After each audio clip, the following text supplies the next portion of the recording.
got someone. Yep.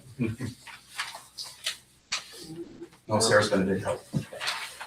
All right, it's 5:30, so I'll call the meeting to order. We have 6 of 7 committee members present, with Rachel Wilcox telling us that she was not going to be able to make it tonight.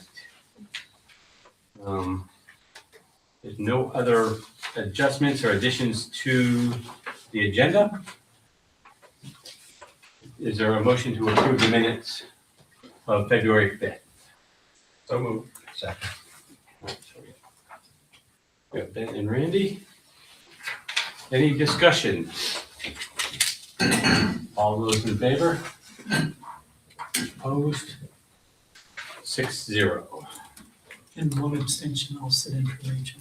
Okay, so 6-0-1 then. Okay. So first action item will be policy KF, community use of school facilities. Thank you. Danny had one suggestion. Would you like to share that, Danny? Yeah, let me, Hold the email. gonna have to bring it up on my phone. It's- Oh, I can do it. No problem at all. I just didn't know if you wanted to, it was your idea, so I. Oh, where is it?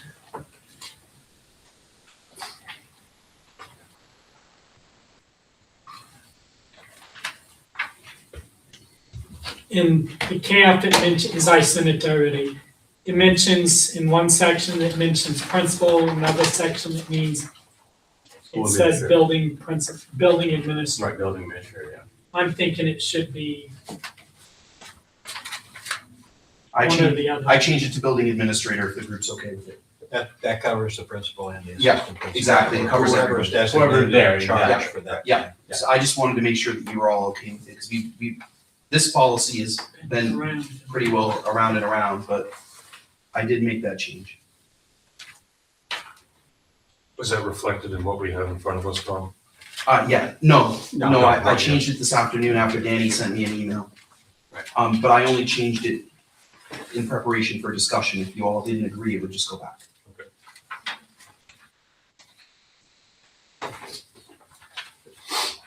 Anyone have any? Ben? Were we expecting to take any other action on this other than simply waiting for the procedure, the request form to go along with it? We had agreed that we would wait to move this to the board when you had the procedure. So in a way, the vote for this is just to move it to the board for first and second read, and then the procedure comes in the next item. That's what I thought. Leah? Under policy violations, the last sentence, the decision of the superintendent is final. Is that, I think we talked about this before, but, We did. the last page, it's the last sentence. Can you remind me why, I know, I feel like we talked about this last time. There's all kinds of things that can happen with facilities. And after talking with our attorney and talking to all of you repeatedly about this policy, the feeling was that the buck had to stop somewhere about the facilities. And if you don't give that authority to the superintendent to make those decisions, you could be hearing all kinds of things about facilities as a board. It just didn't feel like it really isn't the authority of the superintendent to handle that. Now, certainly, if the superintendent makes a final decision and people are so aggrieved that they go crazy, they can send you letters and flip out, but you gotta have some place where the decision is made. And sometimes it needs to be done in real time, Leah. So like if there's an event going on and there's a problem, they need to decide and that's the end of it. I'm totally fine with the superintendent making the decision, it just always seems like people have the ability to appeal to the board, do other policies. Oh, yes. At least in my experience in my career, there are policies that say that the superintendent's decision is final. Usually the ones that come to the board are personnel matters or student discipline for expulsion, because by law they have to. So that's where you work as a hearing panel, right? You become almost like a de facto jury when there's a student discipline matter or an employee matter that needs to be handled through termination or expulsion. There are other instances, but those are the most common two. And Naomi, and then Kim. I'll drop it too. I was just gonna point out that it does, under the policy violations, in the parentheses, it does say in consultation with facilities director and the building administrator. So it is being bounced around and discussed, not just decided. It's a really good point. It should never be just one person, right? I make a motion that we send policy KF to the school board first read. First and a second. Any further discussion? All those in favor? Opposed? Abstentions? That's like a 7-0 vote. All right, so next one is policy KFE, the request for use of the school facilities form. This, I think it's pretty self-explanatory. If you have any questions for Brian, they kind of updated the form to fit the information that was in the draft policy per the process that we use for these forms. Brian, did you have anything that you wanted to say, or? I think that primarily we were trying to update things, making sure that prices reflected modern costs for doing things, but we've tried to keep it as simple as possible.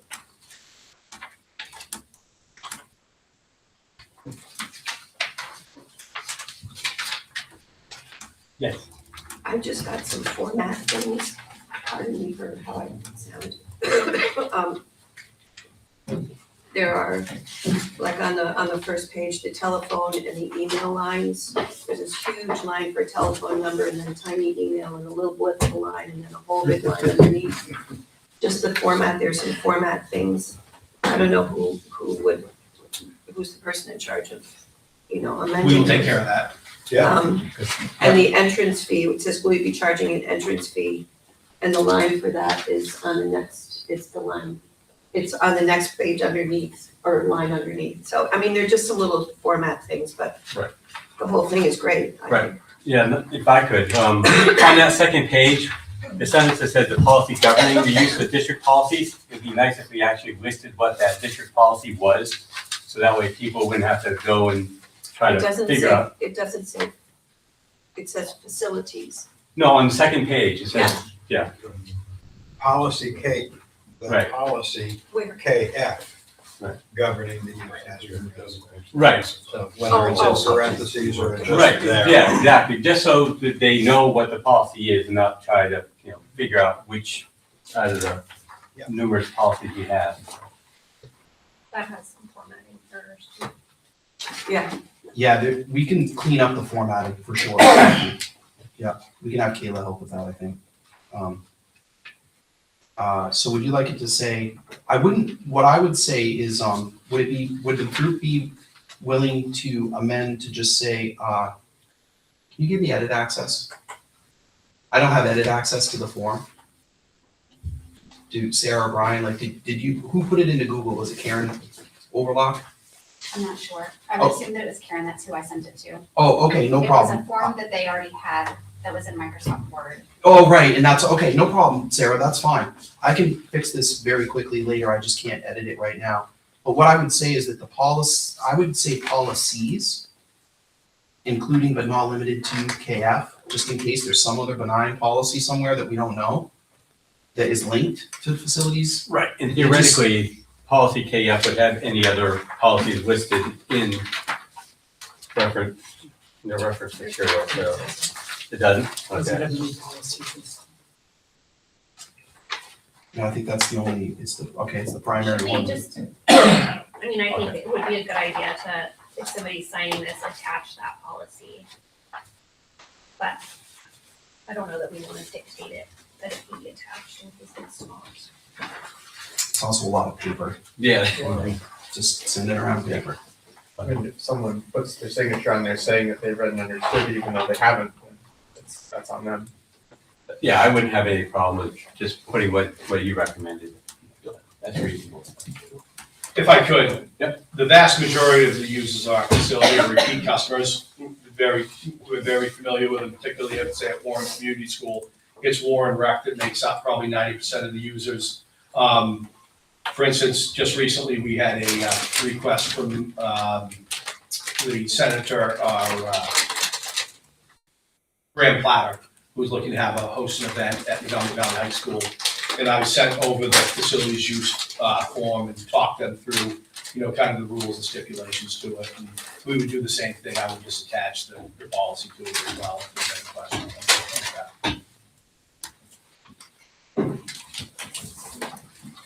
Any other discussion? I wrote this, the policy KF and any other applicable policies governing the use of district facilities have been read and are understood by the responsible party signing the form. Sounds good.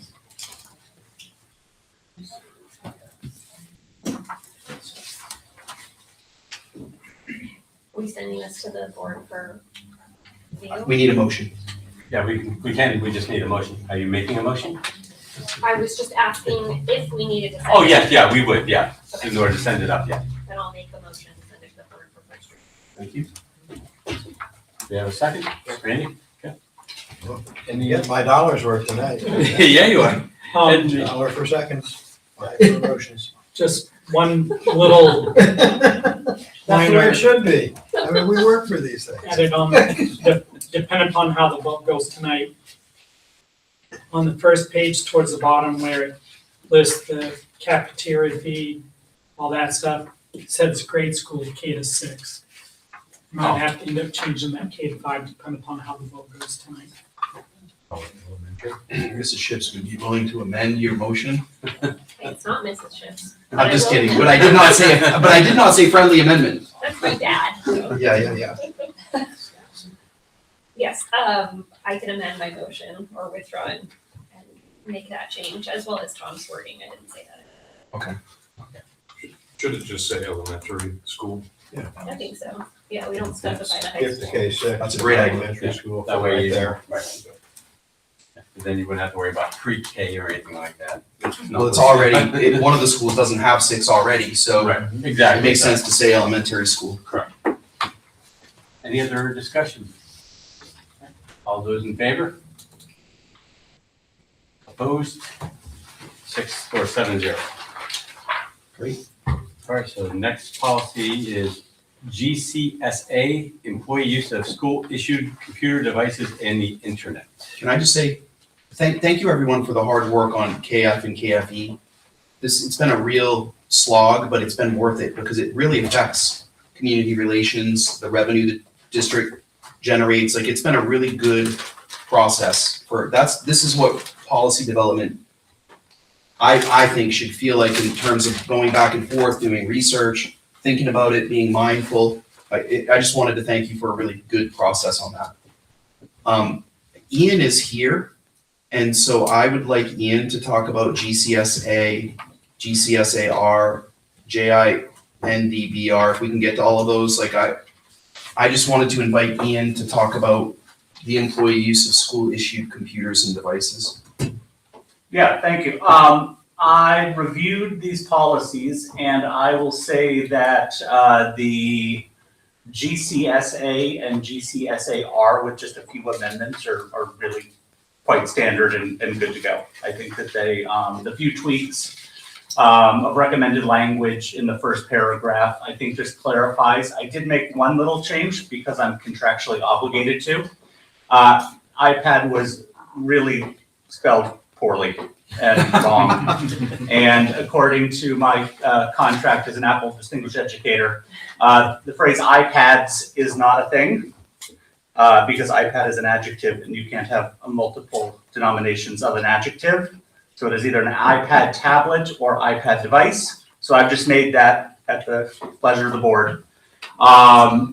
Beyond that, the no expectation of privacy versus no right to privacy. I'm not a lawyer. There may be a nuanced rationale for why we say no right versus no expectation. I just thought that whatever language is used across both policies should be consistent. Yeah. Either they do not have a right to privacy or do not have an expectation of privacy, because we don't want conflicting language in accompanying policies. So whether it's the blue or the yellow, is totally at the discretion of the board. I think no expectation of privacy is a gentler set of language rather than no right to privacy, because we all know that rights, privileges, they're hot button topics. So if you say no expectation of privacy when using devices, platforms, and networks at the school, I think that covers the intention of what we're trying to do. I have a question. Have you shown this to the bargaining units yet? I know these type of policies usually have to get some kind of look over or something like that. No? Okay. No, in fact, the only thing that we need to look at is there's a new House resolution, I think it's 61, that is working through the Maine legislature that's around surveillance of employees. You typically, this policy, if it's, we'll just have to keep looking at that. They said that using electronic monitoring such as GPS to track the location of employer-owned assets like cars and devices is okay. But what they're really worried about is violation of privacy rights when employers try to track or monitor their staff on or off campus. So in talking to the other technology directors today, we don't think it's going to be applicable the way we look at finding where the device is in the universe using the IP address. And we're not surveilling when we investigate with email or Google Drive or security cameras, because it's not active surveillance, it's looking for evidence after the fact. And the big thing is you have to let your employees know that this electronic surveillance is happening at the time of hire, which I think we do through our policies and employee handbook. So those are the only things that I'm think might come down the line, but I think that school staff device guidelines are going to be seen as okay based on the new laws. Brian. Sorry, Sarah just pointed something out to me. Wondering about bus rate, if there's any implications on bus rate in the. No, specifically things like bus rate, it is an employee using a district-owned vehicle Okay. for safety and security purposes. So I think that we are in I just the need to clear. put one under Sarah's seat to find out where she. You have to let her know before you hire her, so I think that ship has sailed. But beyond that, I think we're in a good place. So no, it's my recommendation that GCSA and GCSAR, because there aren't huge changes. It's just nuancing the language a little bit. Is very similar to what had been approved by the board in the past, and I don't see any issues with them, with either being moved forward. Can I ask? Yes. If you go down to the blue where it says no expectation of privacy, Ian asked to add that because it was congruent with GCSA. GCSAR. And so if we did that, we'd probably want to take out the no right to privacy part. I just didn't do it yet because I wanted to discuss it. And then I added below that, Danny had mentioned, could you add superintendent/designee under notification of policy rules? At the bottom of the sentence, it says superintendent. So we added it for your consideration, superintendent/designee. If you don't want to do it, I'll take it out. But those two things were the questions that I had. The third one, Danny just said, could you say instead of in the last sentence, he, she, could we just say they? And so that's fine with me. That would be congruent with the rest of our policies. Yeah. So can I just get a thumbs up? Would we be okay with modifying to take out no right to privacy? Is everyone okay with that? Any discussion? No expectation of privacy? No, leave in the no expectation of But privacy. take out the word right. But take out the whole paragraph underneath it. They're redundant. Right, yes.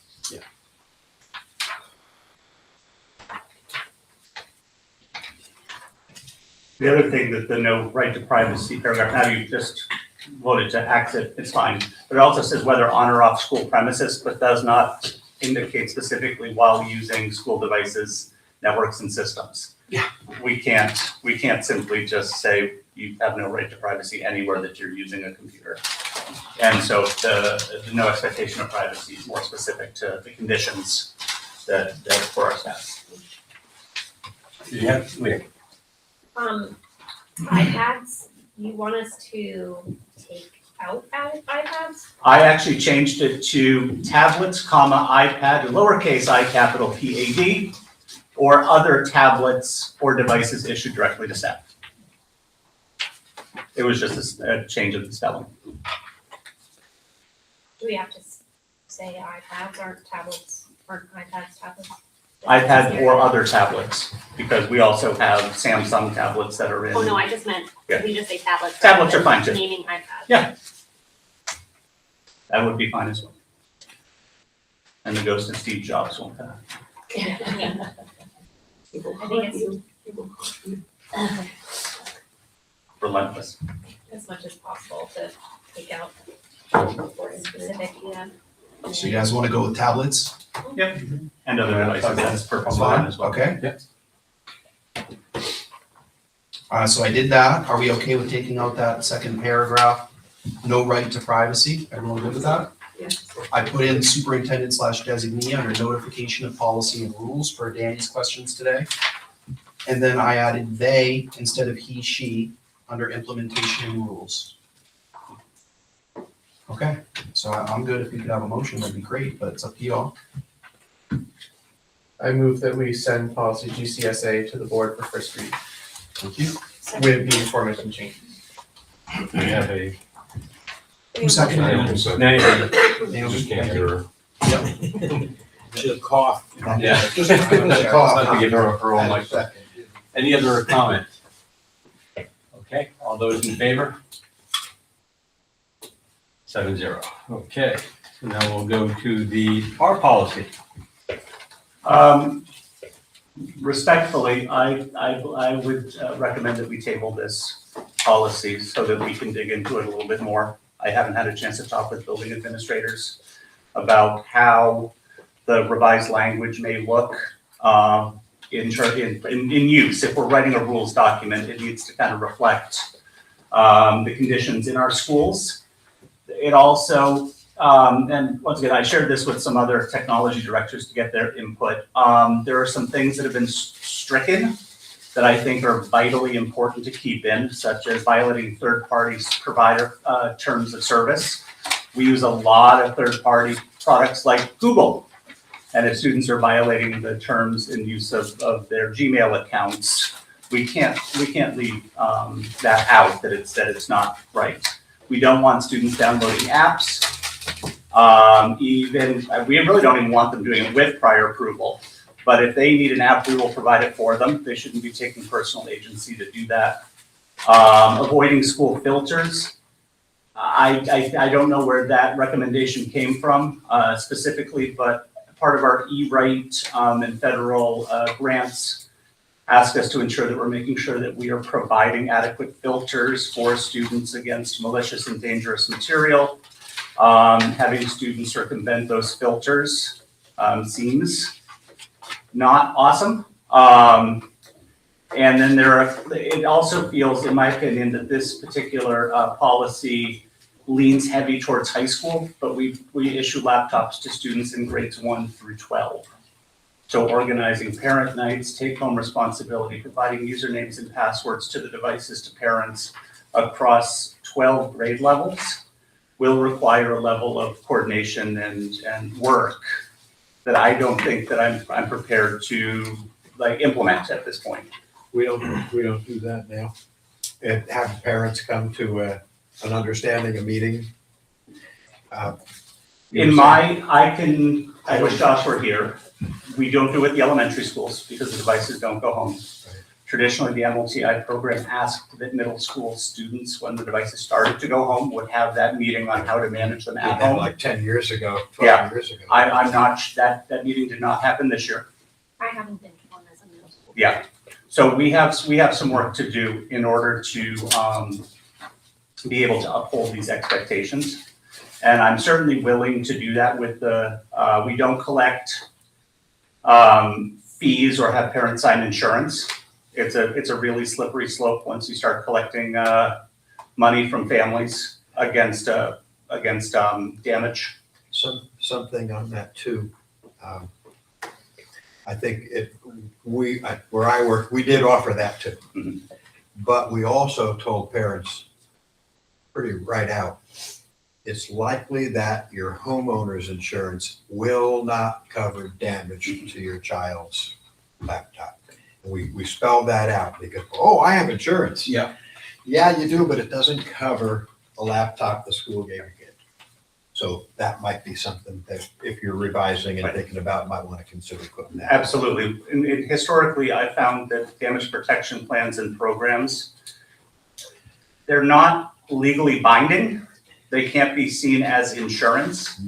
Having money rolled over to year if it's not spent, and the investigation of, well, I didn't break it, Billy did, and when I wasn't looking, and then Billy said it's very hard to resolve a claim unless it's very cut and dry. So it's a tricky thing. And there's just a lot to this, and I'd appreciate another month to talk to the building administrators, work with Tom and Danielle, and develop a policy that's not only effective but actionable within the means of our work.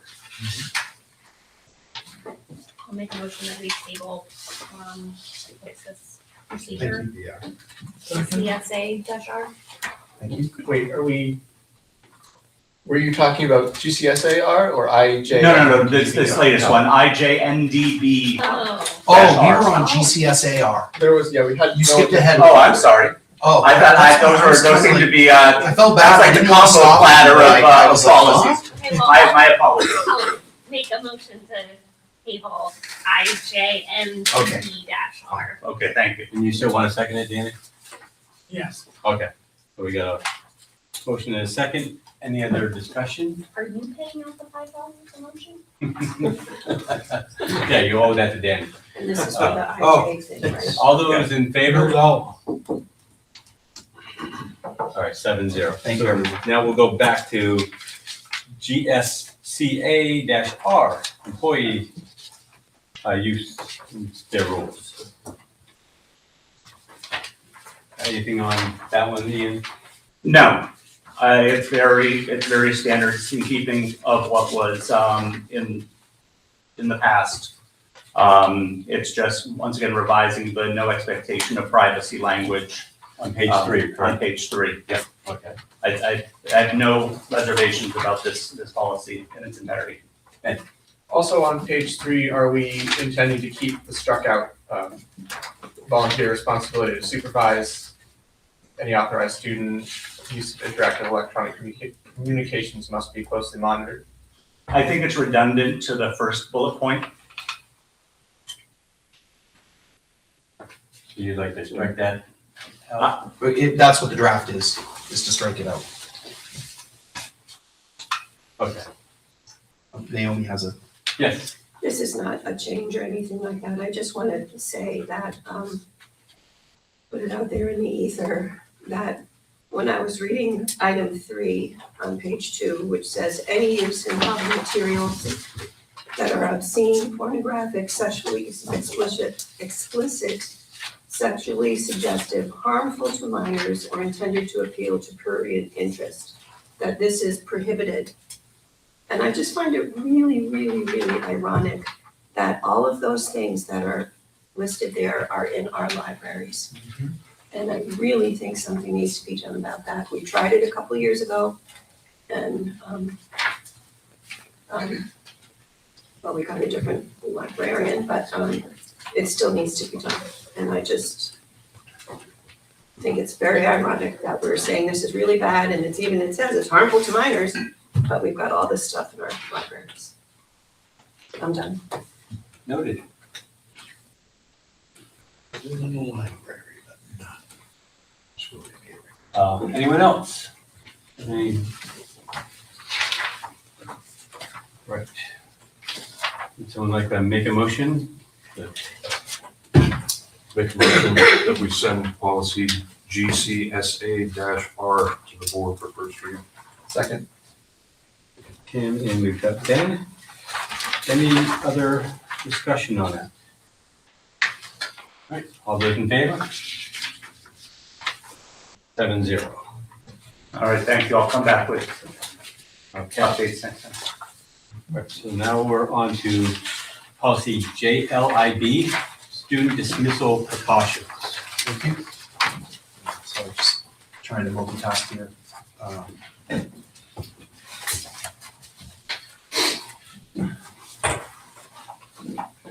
The only change in this was, Danny asked why add the new part. It basically says the same thing. It does. That was just the way it was added because that's the way the MSMA sample policy reads. We don't have to add it. We could take it out. But we wanted you to see what the difference is, and that's why it's in blue. And I agree with Danny. I think it's redundant and not necessary. I would recommend marking this as reviewed and taking the blue out. That's what I would do. Sounds good. I was about ready to jump on the building principles. Thinking of Danny. Yeah. Any other discussion? Ben? I think it's okay to keep it in just because it specifies who's supposed to do it to start with. And, Okay. you know, who holds them accountable if that doesn't happen versus requiring procedures, you know, if there isn't one or if it isn't very good, who gets held to the fire for that? You know, where does the buck stop? I'm really fine either way. The building principals handle this the vast majority of the time. I just wanted you to know that if you wanted to mark it as reviewed, you can take it out. If you want to send it to the board, you leave it in and forward it to the board for first read. If we do want to keep it in, I'll just say that we change it principal to administrator to keep on track with everything else that, all the other policies we've discussed today. Leah? I guess, never mind. If we're gonna add that, are we gonna say building administrator? Yeah, well, Yeah, I said the building administrators are directed to develop and implement. The wording subject to the approval of the superintendent is strange to me. Like, it doesn't seem like that's how it's usually written. Not that I have an issue with the superintendent approving it, but I just don't know, is that saying that you might approve it or that it needs to be approved? Would need to be approved. Okay, and you feel like that, if we're gonna add that in, that it's necessary to go through that? Because we're kind of adding a task, right? If there's not a procedure that exists, then you have to create one, and then you have to get it approved. There are procedures. Yeah. I think that's a great point. I mean, it sometimes the MSA writes these things and they're good. They just create another layer. And sometimes there's a reason, and I honestly can't tell you that I haven't called them and said, is there some weird law underneath this that says that the superintendent has to approve the dismissal procedure? So I don't want to change it without doing my homework. I always like to know what I'm writing or why, right? If there's a question, so we can find that out if you all would like to. So that the procedure that they're referring to is a document that gets approved and not like you're calling the superintendent's office every Correct, time each time. saying, hey, Joey's sick, he's gotta go home, is this okay? Yeah, no, it would be that the procedure is approved. I mean, really in good best practice, there should be some kind of a process for approving these types of procedures. However, there's a lot of day-to-day management of a building that you don't have time to. Yeah. I mean, we hired Julia to run the building. I trust her to run the building. I'm not interested in micromanaging her dismissal procedure. I got Randy, then Leah. Yeah, I was gonna make a motion to mark it as reviewed, leave the blue out. I was just It gonna, seems to be working. I was gonna say to go along with that, it sort of is in that last paragraph, Mhm. right? Yeah, it just, Mhm. it's similar. It says which will be approved by the superintendent. I would agree with Well, Randy. what's funny about it is that the superintendent is developing them and then approving them. Well, it says superintendent / designee, so I would designate Julia to do that. I'll second. All right. Okay, so we got a motion by Randy and a second by Tim to mark this as reviewed. Danny's got his hand up first. Yes.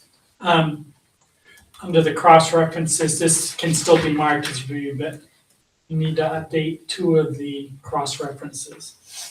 EBC says Comprehensive Emergency Management Plan, it is actually EBCA. Comprehensive Health and Safety and Emergency Management Plan. I'll just update it.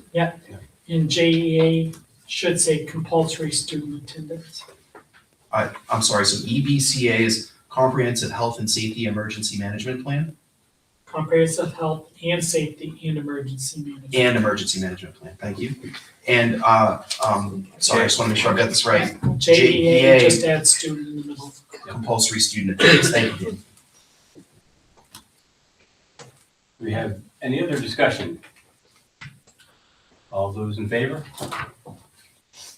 7-0. Okay, so the next policy is JRA, Student Records and Information.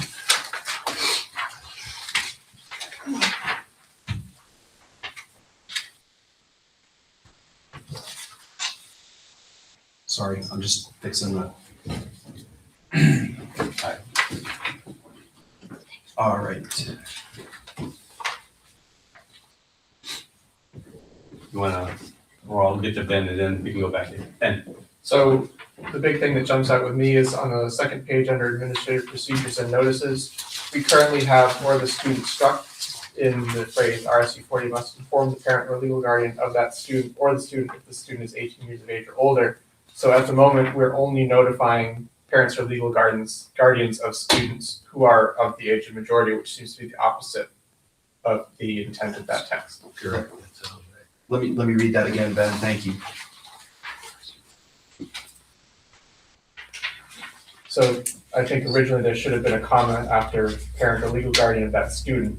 Is under 18 years of age. Right, but at the moment, of that student, comma, or the student if the student is 18 or older, by striking out or the student. Yeah. So it turns the meaning inside out. Yeah, so I would take out the strike through and put a comma. Yeah. That would be my advice. I think Danny asked about that too. Well, that, and then, can I speak? Yeah, go ahead, yeah. I looked at, Five-Town CSD's policy, and under this section, they just, as I sent everybody, all they say under the administrative procedure notices, the superintendent is responsible for developing and implementing any administrative procedures and parent notices necessary to comply with the applicable laws and regulations concerning student records and information. Notices shall be distributed annually to parents and eligible students concerning their rights under these laws and regulations. Copy of this policy shall be posted in each school. That's all they have under that section. And you all had changed all shalls to must, I think, in the past. Shalls to wills. Wills, but these were changed to must. Right. In the original policy, your original policy, it said must. Right. So I figured that what I got from that was back when you did it in 2019, you might have changed the shalls to must. Yeah. And I actually thought That's shall guy for you made right sense in there. this instance, but Gone, I'm fine with that's must. different. It's, I'm not gonna, I mean, if you leave it as must, then you can mark it as reviewed. I do have another question. Yep. On the first page, the last section, designation of law enforcement unit. The last sentence, let me see. It says they designate the school resource officer as RSU 40 law enforcement unit for the purpose of disclosure of student education records under FERPA. But can't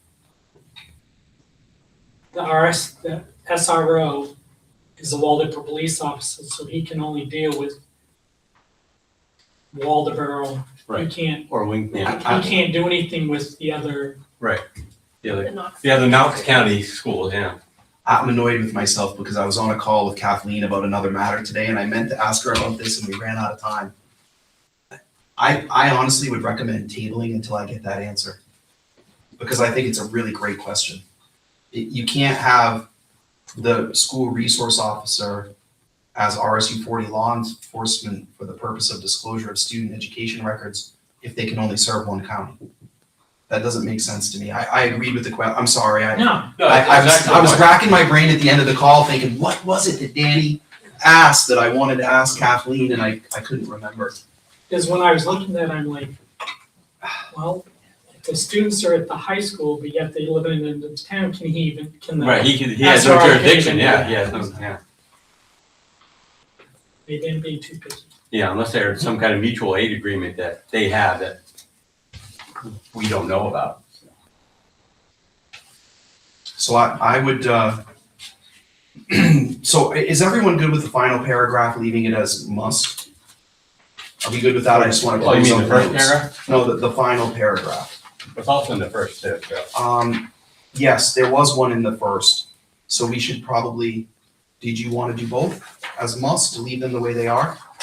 I'm just looking for feedback right now, because I'm drafting this for the next meeting at this point. I'd really, if you're okay, if it's the will of the group, I would ask for support in going back to the attorney to clarify the police part, because I think that would be a really good idea. And I might even need to get some language that works for us, because it's kind of funky with the two counties. Most schools aren't in two counties, it's just a funky thing here. So, do you want a motion to table? Table, yeah. There's me. Second. Want to give that to Tim, Danny? Yeah.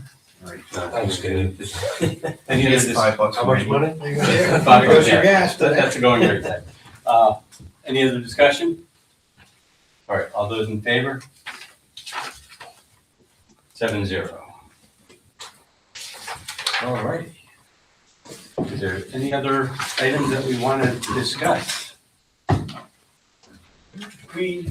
Not that there's much public here, but we kind of breezed past the public comment period. You are absolutely correct. Is there anyone from the public that wants to talk that was not given the opportunity for? No, I'm kidding.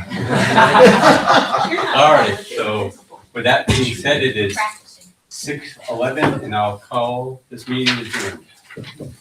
It's not funny, Julia.